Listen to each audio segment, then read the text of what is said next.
Sebanyak 580 anggota DPR terpilih periode 2024-2029 resmi dilantik hari ini.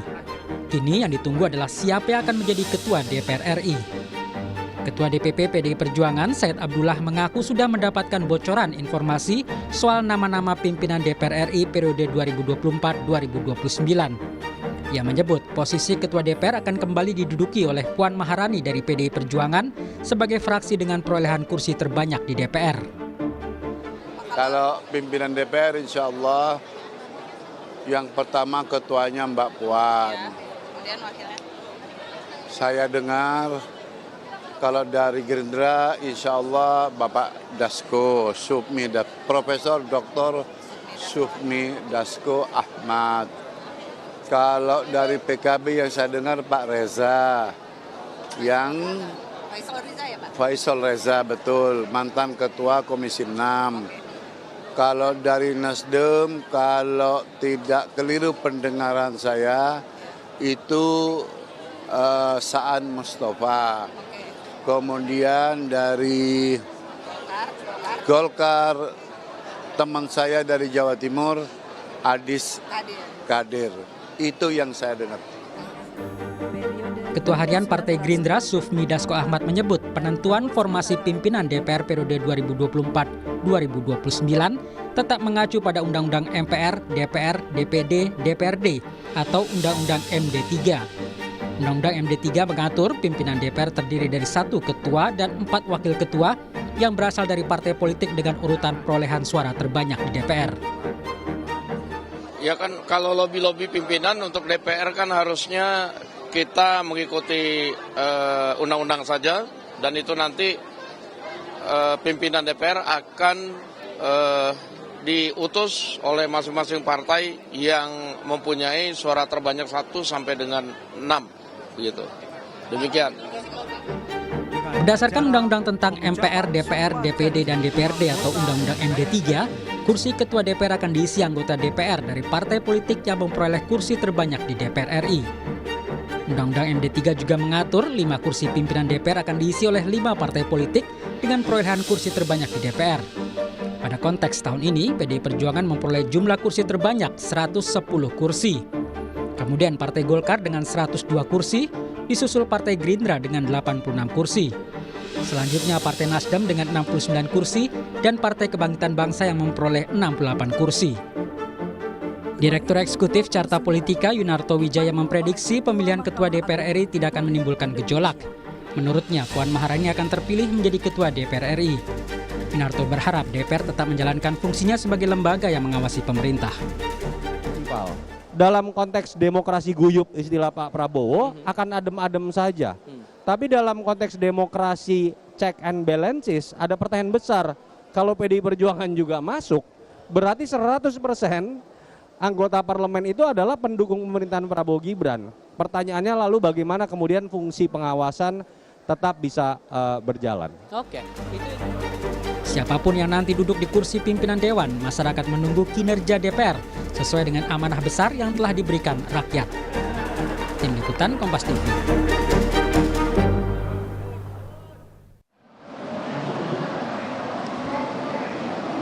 Ya saudara, saya masih berada di studio mini Kompas TV di gedung DPR MPR RI Senayan, Jakarta. Dan sore hari ini saya masih bersama dengan Mas Agung Baskoro, Eksekutif Direktur Trias Politika Strategis, dan juga Bang Kamru Samad, anggota DPR RI 2024-2029 dari fraksi Partai Gerindra.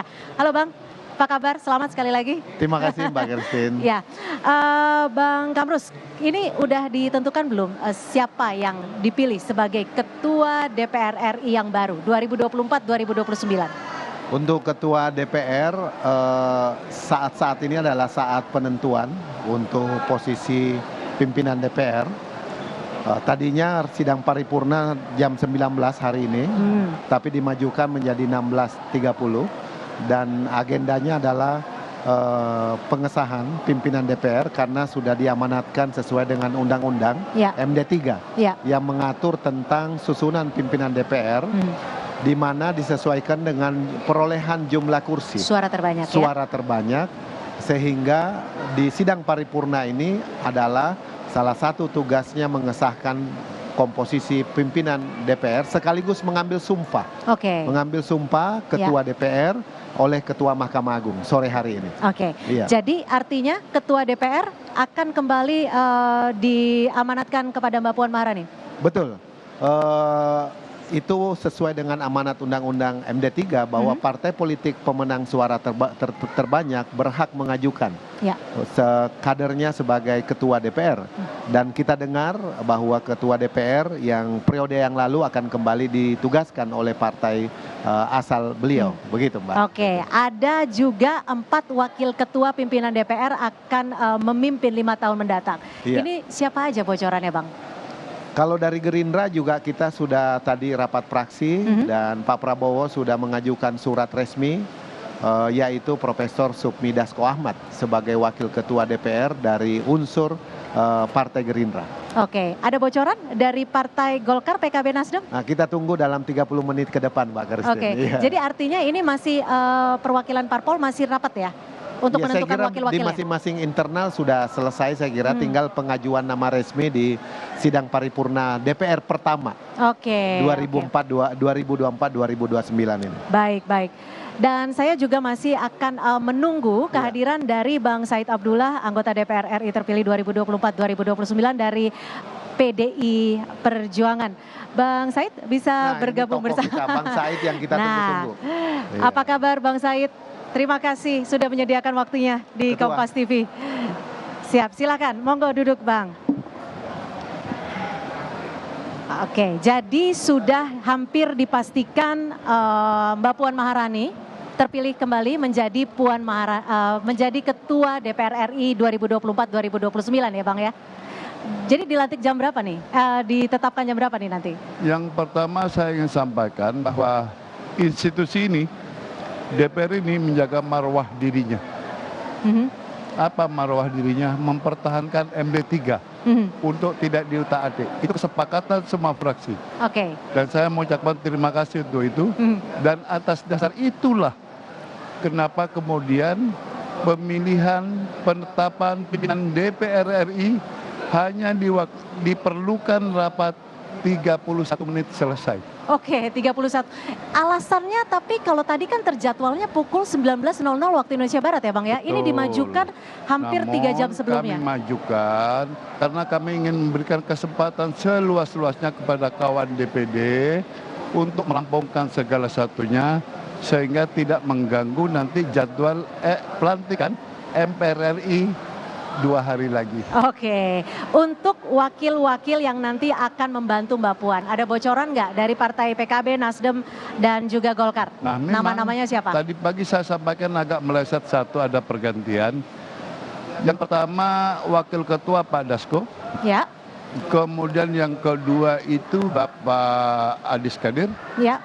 Yang ketiga Bapak Cucun Samsurijal. Oke, Bapak Cucun ya. Yang saya dengar sebelumnya Pak Reza. Oke, Pak Reza ya. Yang terakhir tetap Saan Mustafa. Pak Saan Mustafa. Oke, artinya sudah ada 4 wakil ketua yang nanti langsung akan menjalankan tugasnya 5 tahun mendatang. Nah, sekarang saya bicara soal bagaimana nanti sekiranya kerjasama politik antara legislatif dan juga eksekutif. Dari saat ini PDI Perjuangan kan belum secara resmi menyatakan akan bergabung dengan pemerintah atau tidak. Nanti kerjasamanya akan seperti apa nih Bang? Namanya DPR itu kan fungsinya dia ada 3 hal. Yang melekat pada dirinya legislasi pasti, pengawasan dan anggaran. Ketiga fungsi itu kalau dilakukan dengan korektif konstruktif maka itu menjadi nilai lebih bagi pemerintah. Pemerintah ini kan memerlukan itu. Bagaimana DPR yang kuat, DPR yang tata cara berpikirnya punya kesamaan pandang, namun di dalam prosesnya penuh perdebatan yang luar biasa. Tapi perdebatan yang dimaksud adalah substansi. Oke. Tidak lagi bergeser, kritik asal kritik itu sudah tidak laku di institusi DPR terhormat ini. Ini kita bicara substansi. Karena Pemerintah berkeinginan memakmurkan rakyat. Ya. DPR berkeinginan memakmurkan rakyat. Itu tujuannya Hanya tempat yang berbeda, boleh jadi cara berbeda, tujuan satu. Tujuan satu dan mudah-mudahan Presiden tetap amanah sama, ya. DPR sama. Nah, tapi nanti akan ada keterkaitan, tentunya kerjasamanya harus erat, tapi juga harus saling menguntungkan untuk rakyat. Bukan untuk DPR dan juga bukan untuk pemerintah, tapi Iya untuk dong, rakyat. orientasinya pasti Betul. rakyat dong. Nanti dari DPR sendiri akan apa yang bisa dilakukan agar program-program dari Pak Prabowo ini bisa selaras dengan keinginan DPR Yang juga? pertama, Bapak Prabowo ini kalau melihat saya dari quick win, ingin melakukan penajaman peningkatan yang luar biasa dalam 5 tahun ini Ya. untuk peningkatan sumber daya manusia kita. Hmm. Karena syarat mutlak untuk menuju Indonesia Emas, SDM unggul. Hmm. Kemudian yang kedua, Pak Prabowo ingin infrastruktur. Oke. Yang ketiga, Pak Prabowo tentu energi. Yang keempat, kemandirian pangan. Dari 4 hal itu, mimpi Bapak Presiden Prabowo punya kesamaan pandang dengan DPR dalam hal ini. Oke. Karena PDIP Tinggal penajamannya saja. Apakah kemandirian pangan menjadi prioritas yang pertama atau di titik SDM-nya? Bagi kami dua-duanya harus paralel. Dua-duanya harus selaras Harus dan sejalan ya. selaras, harus paralel. Dan Mas Agung, nanti ke depannya peta politik di DPR akan seperti apa? Tapi dijawabnya usai jeda, tetap bersama kami di Kompas TV. Abdullah, Bang Kamru Samad dan juga Mas Agung Baskoro. Saya mau tanya nih, ada nama-nama wakil ketua DPR yang terpilih ya? Ada Pak Saan Mustafa, Bang Adis Kadir, Cucun Syamsul dan juga Mas Reza. Ini kriteria-kriteria ini dipilih berdasarkan apa sih? Kalau dari sisi kriteria, keempat-empatnya itu memang sangat mumpuni. Karena rekam jejak dari keempat beliau ini kan sudah sama-sama, ada yang 3 periode di DPR, ada yang 2 periode di DPR. Oke. Dan memang di komisi sebelumnya, katakanlah Pak Cucun, wakil ketua Banggar. Kemudian katakanlah Saan Mustafa, dia jagoan di komisi 2. Karena bidangnya memang dalam konteks perundang-undangan memang dahsyat, luar biasa. Kemudian ada Adis Kadir, pendekar hukum komisi 3. Ada Pak Dasko, siapa yang bisa meragukan Pak Dasko? Artinya ini keempatnya memang pendekar. Oke, oke. Jadi memang sudah dipilih Memang berdasarkan dari keinginan bersama ya? Partai politik kali ini, dari sisi di luar subjektivitas saya angkat jempol terhadap pilihan-pilihan pimpinan DPR. Oke, kalau dari Gerindra sempat kasih masukan nggak siapa-siapa nanti wakil ketua DPR ya? Kalau suhunya sudah menyampaikan itu udah sohib. Oke, tapi kan Karena beliau bukan sekedar pimpinan Banggar, tapi memang parabolanya beliau yang kendalikan. Oke, karena kalau nama-nama ini, nama-nama yang sempat beredar di media itu kan sempat berubah-berubah. Salah satunya yang berubah adalah Bang Cucun ini. Ada tidak penilaiannya waktu itu? Yang pertama memang ini otonomi partai politik lah ya, otonomi fraksi. Kita tidak bisa intervensi. Tapi dua-duanya baik Faisal Reza maupun Pak Cucun kelasnya sama ini. Tinggal touchingnya itu apa yang mau diinginkan oleh fraksi. Nah itu kan di luar radar saya, di luar radar Kamaruzzaman itu pasti. Tapi syukur, alhamdulillah kita syukuri bersama bahwa ada satu di pimpinan DPR yang tahu ABCD-nya tentang fiskal kita. Dan itu ada pada Pak Cucun. Oke, jadi itu ya rahasianya kenapa berubah di menit-menit terakhir ya? Kira-kira. Kira-kira seperti itu. Bang Kamrus, ini bagaimana dengan nantinya program-program Pak Prabowo menurut Anda sendiri, prediksi Anda sendiri atau harapan Anda sendiri di bawah pimpinan Mbak Puan? Mbak Cynthia, sebetulnya pertanyaan ini cocok dijawab Bang Said. Karena Bang Said banyak kali beliau posisinya. sudah delivery kemarin. Oke. Seluruh kebijakan fiskal sudah diputuskan oleh Banggar. bahkan diberikan seluas-luasnya kepada pemerintahan Prabowo untuk melakukan adjustment jika diperlukan suatu saat nanti. Itu luar biasa beliau di dalam undang-undang APBN yang baru kita sahkan ini. Oke. Ini dukungan political will yang tidak pernah terjadi sebelum-sebelumnya. Artinya ada kepercayaan besar sekaligus harapan besar parlemen yang notabene wakil rakyat kepada pemerintahan baru untuk segera menyiapkan segala sesuatunya karena kebijakan politik anggarannya sudah diputuskan oleh DPR dan itu Pak Said yang ngelit. Jadi nggak ada keraguan ya? Tidak ada keraguan sama sekali. Bakal jalan aman sampai 5 tahun ke depan? Kita yakin dan percaya. Kenapa? Pak Prabowo itu adalah sahabat baik dari PDI Perjuangan bahkan 2009. Ya, pernah berpasangan dengan Ibu Mega.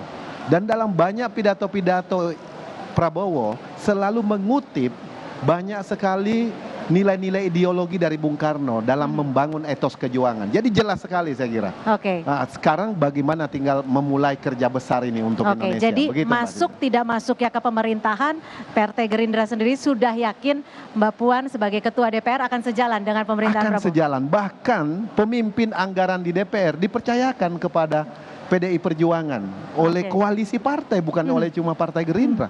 Ini kan satu bentuk kerjasama yang erat untuk 5 tahun ke depan. Baik, itu yang menjadi jaminan mungkin dari Gerindra dan juga PDIP. Gimana Bang? Banyak hal di antara kita bisa bersama. Tapi banyak hal juga di antara kita tidak bersama tapi satu hati. Oke. Yang mana? Ini Yang puitis satu hati sekali walaupun tidak bersama. Oke. Bersama-sama tapi sepi. Ya. Main handphone sendiri-sendiri. Lebih baik yang satu hati. Kami dengan Gerindra, PD dengan satu hati. Baik di luar maupun kami di dalam. Oke. Nah, terakhir nih, mungkin masyarakat ingin mengetahui gambarannya sekarang ini agendanya sedang apa sih, Bang? Bang Said. Bang Said yang bisa- Abdullah lagi, silakan. Agendanya tuh. sedang apa? Jadi nama-nama kan udah pasti nih, kata Bang Said ya bocorannya. Ini tinggal ditetapkan atau di gimana ini? Tinggal disumpah. Tinggal disumpah dan langsung serah Itu terima wajib. palu ya? Sumpah itu wajib. Oke. Tidak, itu rukun yang nggak boleh ditinggalkan. Ya, Mau tidak mau. Dan Ketua MA sudah di sudah di dalam. ruang sidang paripurna. Sudah di dalam ya. Jadi tinggal serah terima Dan kita palu harapkan dan juga sore ini buku pimpinan memori. DPR sudah dilantik, kemudian nanti malam pimpinan DPD juga sudah terpilih, kita harapkan sehingga besok sudah bisa rapat konsultasi persiapan pemilihan pimpinan MPR. Itu yang Baik. harapan kita. Yang terakhir kita lihat dari perspektif Mas Agung nih. Mas Agung, Siap. dinamika pemilihan pimpinan, Anda melihatnya ini berjalan smooth, berjalan biasa-biasa saja, atau sebelumnya mungkin ada dinamika tapi berjalan lancar menurut Anda? Kalau melihat penjelasan Bang Said sama Bang Kamaruzaman ini kayaknya mulus sekali. Mulus sekali. Ujungnya aklamasi. Oke. Jadi saya melihat positif ya, konstruktif, objektif bahwa DPR dengan pemerintah bisa bekerja sama, tapi di saat yang sama bagi publik ini alarm. Karena bahaya nih soal pengawasan misalnya. Pengawasan, oke. Siapa yang ngawasin nih? Iya. Kalau terlalu harmonis. Yang ngawasin tetap DPR. Siap. Aha. Kami tetap akan ngawasin pemerintah. Itu penting untuk diawasi. Tapi jadi Karena kalau tidak diawasi, ada kecenderungan pemerintahan manapun, bukan soal pemerintahan Bapak Presiden Prabowo, pemerintahan manapun, kalau tidak diawasi dengan sungguh-sungguh, maka kemudian agak melenceng-lenceng. Kami tidak ingin, kami ngimani Presiden terpilih, Bapak Presiden Prabowo, Ya. kami akan melakukan. Karena apa? Itu konstitusi kami berbunyi seperti itu. ya, Itu yang melekat.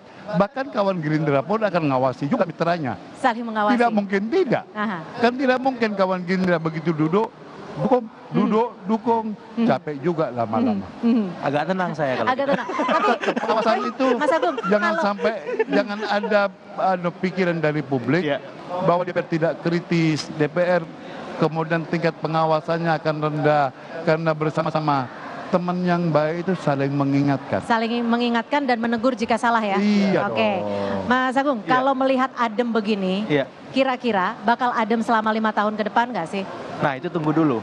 Kita lihat dulu nanti Bang Said gimana perilakunya sehari-hari ketika sudah berjalan normal pengorganisasian di DPR. Begitu juga Bang Kamaruzaman di kabinet seperti apa. Karena yang menentukan bandul ini kalau nggak PDIP ya Gerindra seperti Oke, itu. jadi antara dua Iya. dua Tinggal nanya Bang Said kingmaker lagi. ya. Iya, Said sama Bang Kamar Samad lagi. Tapi peta politiknya akan bagaimana nanti ke depannya? Ya sejauh ini ya tetap tadi ya mulus ya, di eksekutif kita lihat transisinya bagus, di legislatif juga tadi Bang Said menyampaikan undang-undang MD3 tidak diotak-atik gatuk. Ya. Semuanya tetap seperti pakemnya dan saya kira ini positif, ini sinyal yang baik bagi publik bahwa stabilitas nasional kita akan terjaga. Ini penting karena pembangunan yang dilakukan oleh Pak Prabowo dengan Mas Gibran ini kan yang yang luar biasa tantangannya. Di dalam negeri kita tahu ekonomi turun, di luar negeri ada geopolitik yang luar biasa kompleks. Nah, kalau stabilitas nasional tidak bagus, kita akan susah membangun, apalagi dalam konteks komposisinya memang tidak substantif, tapi Bang Said menegaskan kita akan substantif, objektif, mengawal ini, mengimani presiden supaya apa? Supaya masyarakat, pemerintah dan pihak-pihak yang lain bisa berjalan dalam satu tujuan yang sama dengan check and balances yang terjaga. Oke, nanti kan akan ada program-program Prabowo Gibran yang memang kalau dilihat dari daftarnya kan cukup banyak ya. Iya. Ini akan mulus tidak? Sementara ini per 100 hari kayaknya Per 100 hari ini, aman aja. Aman saja 100 hari, tapi 6 bulan 1 tahun seperti apa? Kita tunggu dulu. Nah, bakal aman nggak Bang Said? Kalau melihat Deg-degan nih Bang Kamrus soalnya. Apa? quick win, Oke. program presiden terpilih Bapak Prabowo insya Allah lah 1 Oktober ini akan mulus. Akan mulus ya? Karena itu program Selama 100 hari saya atau lebih dari 100 mengapresiasi. hari? Saya mengapresiasi program itu. Oke. Karena selama 5 tahun itulah yang ditegakkan Banggar dan itulah yang direspon oleh presiden terpilih. Oke. Program-program apa dari Pak Prabowo yang akan istilahnya akan menjadi prioritas? Yang pertama kita tahu, ICOR kita, incremental capital output ratio kita paling rendah di ASEAN. Bahkan kita kalah sama Vietnam. Kita itu 6,8, Vietnam itu 4,5. Ya. Artinya setiap 1 miliar investasi kita, keluarannya kita mesti kali 6,8 lagi. Itu kan betapa mahalnya. Problemnya apa? SDM. Problem struktural, birokrasi kita. Kemudian regulasi kita. Walaupun ada undang-undang Ciptaker. Tapi begitu Bapak Presiden Prabowo ambil alih, di quick win, langsung SDM, saya akan jempol. Oke, itu janjinya ya? Karena kita butuh SDM yang unggul. Ya. Supaya akselerasi mimpi Pak Prabowo 8% itu akan tercapai. Oke. Kalau ini konsisten 5 tahun, SDM unggul ini dikawal terus. Ada syaratnya tidak selama 100 hari ke depan? Kalau syarat 100 hari ke depan untuk ukuran kepala daerah bisa lah. Oke. Kalau presiden, waduh, 100 hari nata kabinetnya aja mungkin perlu 3 bulan, Oke. 6 bulan kali. Ya. Nah, sekarang Ketua DPR RI resmi, hampir dipastikan resmi ya, diamanatkan kepada Mbak Puan. Kira-kira pertemuan dengan Pak Prabowo dan Bu Mega kapan nih? Nah, saya kira Pak Said juga Pak Said lagi. yang mesti menjawab. Jadi sebenarnya beliau lebih Bang, sering bertemu Pak Prabowo dibanding kita. Nah, Iya. ini sebenarnya bolanya di mana Bang? Terakhir Bang. Insya Allah menghitung hari. Menghitung hari. Bang, dari beberapa hari lalu masih menghitung Sebelum hari Bang. pelantikan Bapak Presiden terpilih. Oke, bocoran deh Insya Bang, Allah. bocoran. Kira-kira tanggal ganjil atau tanggal genap? Ganjil. Oke, terima kasih Bang Said. Sepertinya harus meninggalkan kita terlebih dahulu. Terima kasih Bang Said. Mudah-mudahan ini semua menjadi harapan kita semua. Karena Bang Said harus meninggalkan. Bang Said harus meninggalkan karena ada acara selanjutnya paripurna. Tapi Bang Kamrus masih bisa bersama kita kan? Cukup, saya kira. Cukup? Aku bisa melanjutkan. Wah, oke. Tunggu terakhir deh kalau gitu. Terakhir. Karena Ibu Ketua ya. Betul. Baik, terima kasih. Terima kasih Bang Said. Terima kasih waktunya, terima kasih bocorannya. Jadi tanggal ganjil ya. Oke, terima kasih Bang. Saya yang terima kasih. Bang Kamrus, Ya. pertemuan tanggal ganjil antara Bu Mega, Pak Prabowo? Hanya mereka yang berdua yang Mereka tahu. berdua yang tahu. Kita hanya berdoakan supaya yang terbaik untuk bangsa dan negara. Oke. Itu yang terpenting Mbak Cynthia. Nah, prioritas yang akan didorong dari Partai Gerindra untuk istilahnya bisa dikatakan melancarkan, memuluskan program-program Pak Prabowo apa yang akan ini dulu lah. Yang terpenting dari DPR itu sudah mendelivery APBN kita untuk 2025. Itu dulu yang penting. Dan seluruh sinkronisasi telah berjalan antara yang dilanjutkan Queen tadi yang disebutkan, lalu kemudian program inovasi lainnya yang diusulkan oleh pemerintahan baru. Jadi semua sudah deliver. Selanjutnya yang tidak kalah penting itu adalah susunan kabinet. Susunan kabinet. Susunan kabinet pemerintahan nanti. Sejauh mana SDM terbaik, putra-putri terbaik kita nanti yang akan diberikan tugas untuk mengembang amanah tersebut. Karena ekspektasi rakyat ini sangat tinggi terhadap pertama mengurangi angka pengangguran, mengurangi angka kemiskinan, kemudian Gini rasio kita, dan yang tidak kalah penting roadmap kita untuk mencapai pertumbuhan ekonomi 8%. Nah ini dorongan besarnya itu seperti apa? Ini yang perlu teamwork di dalam pemerintahan untuk bisa mengimplementasikan di sektor pangan, energi, hilirisasi, dan sektor-sektor lainnya. Ini yang sangat yang sama sekali memerlukan tim yang kuat untuk bisa mendeliver ini, Mas Agung. Dan tantangan terbesar tentunya adalah ya memilih figur-figur tadi itu. Tapi hampir semua kita punya keyakinan bahwa figur baik dari partai politik maupun profesional juga adalah orang-orang yang memiliki kompetensi. Jadi kita percaya pemerintahan baru akan diisi orang-orang terbaik dari kalangan putra-putri kita. Gitu. Nah, untuk kementerian sendiri pasti jadi 44. Oh, kita tunggu aja. Yang jelas DPR telah merevisi Undang-Undang Kementerian Negara dan di situ sudah diberikan satu ruang yang fleksibilitas sesuai dengan kebutuhan presiden terpilih. Begitu. Oke. Dan Saudara, saat ini memang di ruang rapat sudah hadir seperti itu Mbak Puan Maharani yang memang disebutkan akan kembali diamanatkan menjadi Ketua DPR RI terpilih 2024-2029 dan nampaknya memang sesaat lagi akan penyerahan kursi kepemimpinan DPR RI dari pemimpin yang sementara ke pemimpin yang terpilih. Dan nantinya juga akan dilanjutkan dengan penyerahan palu dan juga buku memori serta pidato dari Mbak Puan Maharani sebagai Ketua DPR RI terpilih. Nah, Pak Kamrus, kalau dilihat lagi terkait dengan pertemuan Bu Mega dan Pak Prabowo, ini masih penasaran soalnya. Tadi kan Mbak Puan sempat ngobrol juga nih dengan Pak Prabowo ya kalau nggak salah ya, sedikit. Itu bocorannya tentang apa tuh? Nah itu yang kita belum dapat konfirmasi. Cynthia mungkin bisa lebih dapat konfirmasi. Tapi yang terpenting bagi kita percaya bahwa kedua tokoh bangsa atau semua tokoh-tokoh bangsa kita pasti mengedepankan kepentingan nasional kita. Itu yang terpenting. Sehingga 20 Oktober kick off pemerintahan baru, go ahead untuk kita jawab apa yang menjadi kebutuhan masyarakat. Itu yang terpenting menurut saya. Dan komitmen teman-teman semua praksi, Mas Agung, lihat musyawarah mufakat mendahulukan tanpa menegasikan substansi, tanpa menegasikan kualitas perdebatan, kualitas demokrasi kita terus berlangsung di Banggar, tapi punya spirit yang sama. Bagaimana apa yang dijanjikan oleh pemerintahan baru bisa betul-betul dilaksanakan. Itu dorongan kita. Baik, terima kasih Bang Kamrus, terima kasih. Dan kita masih akan kembali melihat secara langsung penyerahan kepemimpinan DPR RI dari pimpinan sementara ke pimpinan terpilih Mbak Puan Maharani.